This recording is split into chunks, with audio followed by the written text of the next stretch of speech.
Good morning. आज हम सावित्रीबाई फूले पर्यावरण एवं शिक्षण संस्थान के बीएड सेकेंड ईयर के पेपर थर्ड की यूनिट फर्स्ट के बारे में हम अध्ययन कर रहे थे। तो पिछली क्लास में हमने केंद्रीय शिक्षा मंत्रालय का उद्भव एवं विकास, केंद्रीय शिक्षा मंत्रालय का संगठन के बारे में जाना था। तो आज हम शिक्षा मंत्रालय से संबंधित कार्यालय एवं संस्थान के बारे में जानेंगे। शिक्षा मंत्रालय से संबंधित कार्यालय तीन कार्यालय बताए गए हैं। फर्स्ट है केंद्रीय हिंदी निदेशालय, सेकंड है समाज कल्याण तथा पुनर्वास निदेशालय और थर्ड है माध्यमिक शिक्षा प्रसार निदेशालय। तो ये तीनों कार्यालय केंद्र से संबंधित होते हैं। ये केंद्र द्वारा इनके जो भी नियम कायदे कानून बनाए जाते हैं इनको फॉलो करना होता है। केंद्रीय हिंदी निदेशालय में यानी कि हिंदी भाषा से संबंधित सारे कार्य इस निदेशालय में किए जाते हैं। पाठ्यक्रम में हिंदी भाषा का कार्य करना, ऑफिशियल वर्क का, ये सारा कार्य केंद्र स्तर पर हिंदी निदेशालय में किया जाता है। फिर है समाज कल्याण तथा पुनर्वास निदेशालय। समाज कल्याण तथा पुनर्वास निदेशालय में कि बालकों को जब शिक्षा में कोई परेशानी हो रही हो, उनकी घर में आर्थिक स्थिति अच्छी नहीं हो, तो उन्हें समाज कल्याण विभाग द्वारा छात्रवृत्ति प्रोत्साहित किया जाती है। और बहुत सारे छात्र ऐसे होते हैं जिनके क्षेत्र अधिक विकसित नहीं होते हैं, तो उन्हें पुनर्वास यानी कि हॉस्टल की सुविधा दी जाती है। तो ये जो छात्रवृत्ति है, आवास सुविधा है, ये हॉस्टल सुविधा है, ये इन सभी का कार्य केंद्र द्वारा समाज कल्याण तथा पुनर्वास निदेशालय द्वारा निर्धारित किया जाता है। फिर है माध्यमिक शिक्षा प्रसार निदेशालय। माध्यमिक शिक्षा प्रसार निदेशालय ये 9th और 10th तक की शिक्षा का सारा कार्य निर्धारित करता है कि 9th-10th का पाठ्यक्रम, बच्चों के उस विद्यालयों में पाठ्यक्रम कैसा होना चाहिए, स्कूल का स्ट्रक्चर कैसा होना चाहिए, उनमें कौन कौन सी सुविधा होनी चाहिए, कौन कौन से विषय होने चाहिए, कि उनमें क्या प्रॉब्लम आ रही है शिक्षा से संबंधित, ये सारा कार्य समस्याओं का समाधान करने के लिए माध्यमिक शिक्षा प्रसार निदेशालय निर्धारित किया गया है। फिर है शिक्षा मंत्रालय की संस्थाएं। शिक्षा मंत्रालय से संबंधित निम्न संस्थाएं कार्य करती है, जैसे केंद्रीय शिक्षा संस्था, जो केंद्र द्वारा सारे केंद्र से जो भी राज्य स्थानीय स्तर पर शिक्षा संस्था होती है उसमें जो नियम नीति कानून बनाए जाते हैं वो सभी केंद्रीय शिक्षा संस्थान द्वारा लागू किए जाते हैं। फिर केंद्र से राज्य पे आते हैं और राज्य से स्थानीय स्तर पर आते हैं। फिर सेकंड है राष्ट्रीय बुनियादी शिक्षा संस्थान। राष्ट्रीय बुनियादी शिक्षा संस्थान में है कि जैसे कि महात्मा गांधी ने बुनियादी शिक्षा की शुरुआत की थी, तो उन्होंने कहा था कि बुनियादी शिक्षा ऐसी शिक्षा है जिससे बालक स्वावलंबी बने, आत्मनिर्भर बने, यानी कि अपने हस्तकला से निर्मित वस्तुओं का भी निर्माण करे, हस्तकला से संबंधित वस्तुएं वो खुद स्वयं आत्मनिर्भर होकर बनाए। इसीलिए राष्ट्रीय बुनियादी शिक्षा संस्थाओं की भी स्थापना की गई। ये संस्थाएं चलेगी ताकि बच्चों को विद्यालय में इन शिक्षा, जो उनके पाठ्यक्रम से संबंधित शिक्षा देने के साथ साथ बुनियादी शिक्षा भी दी जाए। उन्हें क्लास वर्क में कुछ चीज़ें बनवाने के लिए दी जाए, जैसे गर्ल्स है तो गर्ल्स को आर्ट यानी कला से संबंधित कोई चीज़ें बनाना, कुछ ड्राइंग, पेंटिंग, रंगोली बनाना, गृह कला से संबंधित जैसे कि ना कुकिंग में भी अच्छी कोई ना कोई चीज़ें तैयार करना, खाने पीने की वस्तुएँ जैसे पापड़ है, सॉस है, इस तरीके से जो इजी वे में कुछ भी अचार, मुरब्बे हैं, ये चीज़ें तैयार करना, दंत मंजन तैयार करना, इस तरीके के, और बालकों को भी उन्हें ना मिट्टी से संबंधित कोई चीज़ें बनाना, इस तरीके से ऐसी ड्राइंग, पेंटिंग सिखाना, इस तरीके की शिक्षा बुनियादी शिक्षा कहलाई जाती है। जो राष्ट्रीय स्तर पर ऐसी संस्थाएं लागू की गई है, तो वो विद्यालयों में भी जो राज्य स्तर, स्थानीय स्तर के विद्यालय हैं उनमें भी इन विषयों के साथ साथ इस तरीके की शिक्षा दी जाए। फिर है शैक्षिक तथा व्यावसायिक निर्देशन का केंद्रालय। शैक्षिक यानी शिक्षा से संबंधित, व्यावसायिक यानी कि व्यवसाय से संबंधित, यानी कि बालक जब उच्च शिक्षा की तरफ बढ़ता है तो उसे अपने कुछ न कुछ 9th-10th के माध्यमिक शिक्षा के बाद, उच्च माध्यमिक शिक्षा पास करने के बाद उसे अपना व्यवसाय चुनना होता है कि उसे किस लाइन में जाना है। तो ये उसे 10th के बाद ही उसका जब सब्जेक्ट चूज़ किया जाता है तो उस सब्जेक्ट के आधार पर उसका इंटरेस्ट देखा जाता है कि उसका किस में इंटरेस्ट है, कि उसका एग्रीकल्चर, कृषि से संबंधित कार्य में है तो वो एग्रीकल्चर यानी कि कृषि विज्ञान लेगा। अगर उसको वोकेशनल यानी कोई बिजनेस में जाना है तो कॉमर्स लेगा, व्यवसाय के लिए बिजनेस से संबंधित जो है सब्जेक्ट लेगा और वोकेशनल में जाएगा तो कुछ अपना स्वयं का बिजनेस कर सकेगा।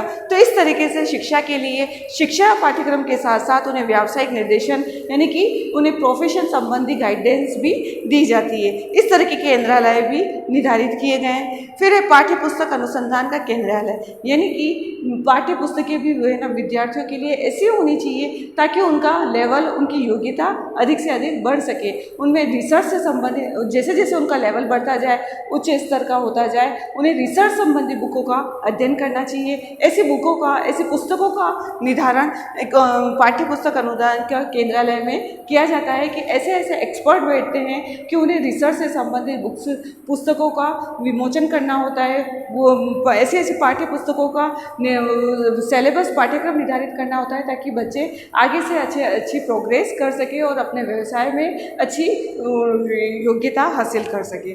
फिर है राष्ट्रीय दृश्य श्रव्य शिक्षा संस्था। राष्ट्रीय दृश्य श्रव्य शिक्षा संस्था यानी कि ऑडियो विजुअल इंस्टीट्यूट और नेशनल लेवल का ऑडियो विजुअल इंस्टीट्यूट से है कि जो बच्चे किसी तरीके की परेशानी हो या अपनी टीचिंग को अच्छा सुधार कर सके, अपनी शिक्षा को बेहतर बनाने के लिए टीचर्स भी इन शिक्षण संस्थाओं से, दृश्य श्रव्य शिक्षण संस्थाओं से अच्छे बच्चों को ज्ञान दे सके। उन्हें ना जब पाठ्यक्रम का जब निर्धारण पाठ्यक्रम जब करवाया जाता है तो उसके लिए उन्हें शिक्षकों को, छात्रों की जब कक्षा में जाते हैं तो उन्हें दृश्य श्रव्य साधनों का प्रयोग करके उनकी शिक्षा को, उनकी क्लास को, उनके कंटेंट को, पाठ्य वस्तु को अच्छे से अच्छा बनाया जा सके।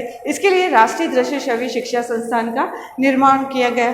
फिर राष्ट्रीय मूल शिक्षा केंद्र, जिसमें शिक्षा के लिए अच्छे से अच्छे नई वीडियो का प्रयोग किया गया। फिर नेक्स्ट पॉइंट है केंद्रीय आंग्ल शिक्षा संस्थान हैदराबाद। केंद्रीय आंग्ल शिक्षा संस्थान हैदराबाद ये इसीलिए केंद्र स्तर पर बनाया गया है क्योंकि कुछ छात्रों का इंटरेस्ट जब बाहर या अंतर्राष्ट्रीय देशों में जाने का होता है यानी तो वो अपनी शिक्षा को सुचारू रूप से जारी रख सके। इसके लिए उनकी इंग्लिश अच्छी हो, इंग्लिश अच्छी होने के लिए उन्हें अच्छे से अच्छे संस्थानों में प्रवेश लेना पड़ता है। इसीलिए ये हैदराबाद में एक केंद्रीय आंग्ल शिक्षा संस्थान बनाया गया जहाँ पर जो उच्च शिक्षा क्षेत्र में जाने वाले बच्चे हैं जो अपनी इंग्लिश जिनकी अच्छी हो या अपने इंग्लिश विषय को अच्छा बनाने के लिए ऐसे संस्थानों में प्रवेश लेकर अपनी शिक्षा को अच्छे से अच्छा कर सके और योग्यता हासिल कर सके ताकि उन्हें जब अदर कंट्रीज़ में जाना हो, अदर देशों में जाके अपना व्यवसाय चुनना हो तो आराम से चुन सके। फिर है लक्ष्मीबाई शारीरिक शिक्षण महाविद्यालय ग्वालियर। लक्ष्मीबाई शारीरिक शिक्षण महाविद्यालय ग्वालियर से आशय है कि कोई छात्र ऐसे होते हैं, छात्र छात्राएं हैं जैसे कि नाम से ही पता है कि ये लक्ष्मीबाई युद्ध कला में अच्छी निपुण थी, उन्हें आखिर सभी तरीके की कलाओं का अच्छा ज्ञान था। तो इसके लिए छात्र छात्राओं को जब अपनी शिक्षा का कार्य पूरा हो जाए और उन्हें प्रोफेशन में जाना हो, जैसे कि उसे अगर टीचिंग लाइन में जाना है तो पीटीआई बनना चाहते हैं तो वो इस तरीके के लक्ष्मीबाई शारीरिक शिक्षण महाविद्यालय में प्रवेश लेकर प्रशिक्षण प्राप्त कर सकते हैं, ट्रेनिंग ले सकते हैं पीटीआई की और कंपटीशन एग्जाम फाइट करके वो पीटीआई बन सकते हैं। वो गवर्नमेंट सेक्टर में जाके अपने रोजगार अर्थोपार्जन का कार्य कर सके। फिर है विदेशी शिक्षा विभाग। विदेशी शिक्षा विभाग यानी कि मतलब आजकल की छात्र छात्राओं का अध्ययन इतना अच्छा नवीन टेक्नोलॉजी आधारित हो गया है कि वो विदेशों में जाकर भी अपना अध्ययन कर सके। इसके लिए विदेशी शिक्षा विभाग भी बनाया गया ताकि छात्र छात्रा अपने कंट्री में रह के भी विदेशों की बुक्स पढ़ सके, उनके जो भी मटेरियल हैं, उनके जो पाठ्यक्रम है उनका अध्ययन वो अपनी कंट्री में रह के भी कर सके। फिर है नेक्स्ट है वयस्क अंध प्रशिक्षण केंद्र। वयस्क अंध प्रशिक्षण केंद्र यानी कि जो वयस्क लोग होते हैं, वयस्क युवा पुरुष होते हैं या फिर महिलाएं होती हैं, उन्हें देखने में कोई परेशानी होती है तो उन्हें कोई ट्रेनिंग लेने के लिए वयस्क अंध प्रशिक्षण केंद्र बनाया गया है केंद्र सरकार द्वारा, ताकि वो वयस्क युवा पुरुष महिला वहाँ उस केंद्र में जाके अपना जो ट्रेनिंग पीरियड है वो पूरी कर सके और जो अर्थोपार्जन का कार्य करना हो, उन्हें किसी तरीके की प्रॉब्लम आ रही हो, रोजगार के उन्हें अवसर प्रदान कर सके।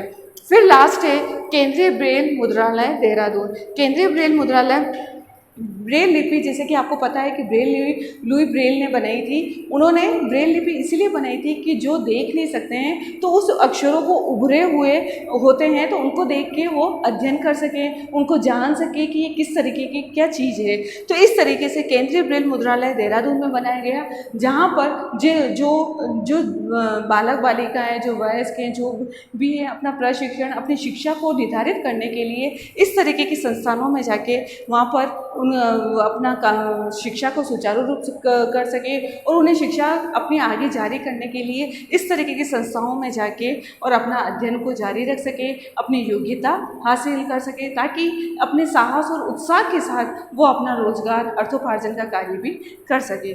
फिर हमारा आता है कि केंद्र सरकार के शिक्षा संबंधी कर्तव्य, यानी कि केंद्र सरकार ने शिक्षा संबंधी क्या क्या कर्तव्य बनाए। तो उन्होंने सबसे पहले केंद्र सरकार ने 9 विश्वविद्यालय बनाए थे कि फर्स्ट है मुस्लिम विश्वविद्यालय अलीगढ़, सेकंड है हिंदू विश्वविद्यालय बनारस, थर्ड है दिल्ली विश्वविद्यालय दिल्ली, फोर्थ है विश्व भारती विश्वविद्यालय और शांति निकेतन, फिफ्थ है जवाहरलाल नेहरू विश्वविद्यालय दिल्ली, सिक्स्थ है नॉर्थ ईस्टर्न हिल यूनिवर्सिटी शिलोंग, सेवेंथ है यूनिवर्सिटी ऑफ हैदराबाद और एट्थ है पांडुचेरी विश्वविद्यालय पांडुचेरी, नाइन्थ है इंदिरा गांधी ओपन यूनिवर्सिटी दिल्ली। यानी कि इन यूनिवर्सिटी द्वारा केंद्र सरकार के सभी कार्यों का संचालन किया जाता है कि छात्र और छात्राएं अपनी उच्च शिक्षा के लिए इन यूनिवर्सिटी में जाकर अपना अध्ययन और आगे बढ़ा सके और उन्हें उच्च स्तर पर जाने के लिए इन यूनिवर्सिटी में एडमिशन लेके, प्रवेश लेकर अपने कार्य को सुचारू रूप से चालू रख सके शिक्षा संबंधी। फिर राष्ट्रीय महत्व की संस्थानों का संचालन किया, जैसे कि राष्ट्रीय महत्व के लिए राष्ट्रीय पुस्तकालय, राष्ट्रीय संग्रहालय का निर्माण किया। तो राष्ट्रीय पुस्तकालय के लिए ये नेशनल लेवल की लाइब्रेरी का निर्माण करना, नेशनल लेवल के म्यूजियम का निर्माण करना, ताकि ऐसी संस्थाओं का निर्माण करना ताकि बालक, छात्र और छात्राएं अपना लेवल ऊंचा उठाने के लिए, अपनी पढ़ाई को अच्छे से अच्छा बनाने के लिए, शिक्षा के स्तर को उच्च बनाने के लिए ऐसे नेशनल लेवल की लाइब्रेरी में जाकर अध्ययन कर सकें, उन म्यूजियम में जाकर ये जानकारी प्राप्त कर सकें कि इतिहास में पहले क्या था, अब क्या है। तो ये राष्ट्रीय संग्रहालय में जाकर वर्तमान और भूत के बारे में जानकर वो अध्ययन कर सके कि आगे भविष्य में क्या होना चाहिए रिसर्च के लिए। फिर एक गुजरात विद्यापीठ बनाया गया अहमदाबाद में, कन्या गुरुकुल बनाया गया देहरादून में। कन्या गुरुकुल में है कि जो जिन कन्याओं को अध्ययन संबंधी कोई परेशानी हो या उन्हें परिवार संबंधी कोई परेशानी हो, तो वो कन्याएं इन गुरुकुलों में जाकर अपना अध्ययन निर्धारित कर अपना सुचारू रूप से जारी रख सकती है, ताकि उन्हें जब शिक्षा के क्षेत्र में उच्च स्तर पर बढ़ना हो तो वो इन गुरुकुलों में रहकर अपने अध्ययन कार्य को सुचारू रूप से नियमित कर सकती है। फिर है नेक्स्ट है संघीय क्षेत्रों की शिक्षा की व्यवस्था करना, यानी कि जो केंद्र सरकार के जो संघीय क्षेत्र हैं उनकी भी शिक्षा की व्यवस्था करना केंद्र सरकार का प्रमुख कर्तव्य होता है। और फिर है अन्य देशों में शैक्षिक तथा सांस्कृतिक संबंध स्थापित करना और यूनेस्को जैसे अंतर्राष्ट्रीय संगठनों को सहयोग प्रदान करना, ताकि इनसे नवीन जानकारी प्राप्त हो और इससे अन्य देशों से उनकी शिक्षा से संबंधित उनकी क्या क्या पाठ्यक्रम है, उनके क्या नियम नीति कानून है, ये सभी की जानकारी मिल सके। उनके सांस्कृतिक संबंध, उनके क्या रीति रिवाज परंपराएं चलती है, उनका जानकारी हमें अच्छे से अच्छे मिल सके। इसीलिए उनमें अन्य देशों से भी सांस्कृतिक संबंध स्थापित करने चाहिए, उनमें समन्वय स्थापित करना चाहिए। फिर है उच्च शिक्षा अनुसंधान तथा वैज्ञानिक एवं प्राविधिक शिक्षा के क्षेत्रों में मानदंडों को निर्धारित करना एवं समन्वय स्थापित करना। उच्च शिक्षा अनुसंधान यानी कि जैसे जैसे है ना छात्र छात्राओं का लेवल बढ़ता जाता है, उच्च शिक्षा का स्तर बढ़ता जाता है, तो उन्हें रिसर्च से संबंधी उन्हें प्राविधिक शिक्षा दी जानी चाहिए, उन्हें ऐसे कंटेंट उपलब्ध कराने चाहिए, उन्हें ऐसी चीज़ें उपलब्ध करानी चाहिए ताकि बच्चे नवीन जानकारी प्राप्त कर सके, नवीन टेक्नोलॉजी का ज्ञान उनको हो सके, नवीन तकनीकों का ज्ञान अगर उन्हें होगा तो वो अच्छे से अच्छा अपना रिसर्च कार्य कर सकेंगे, नई विधियों की जानकारी प्राप्त होगी।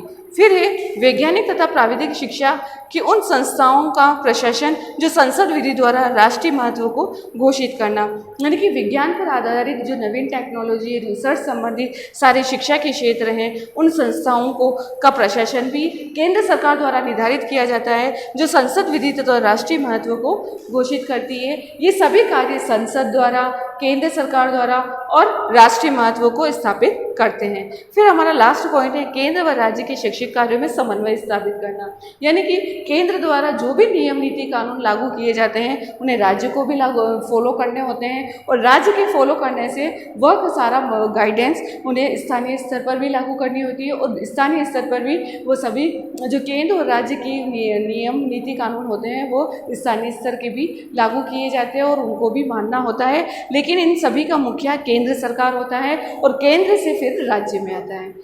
Thank you. आज हमने शिक्षा मंत्रालय से संबंधित कार्यालय एवं संस्था केंद्र सरकार की शिक्षा संबंधी कर्तव्य का अध्ययन किया।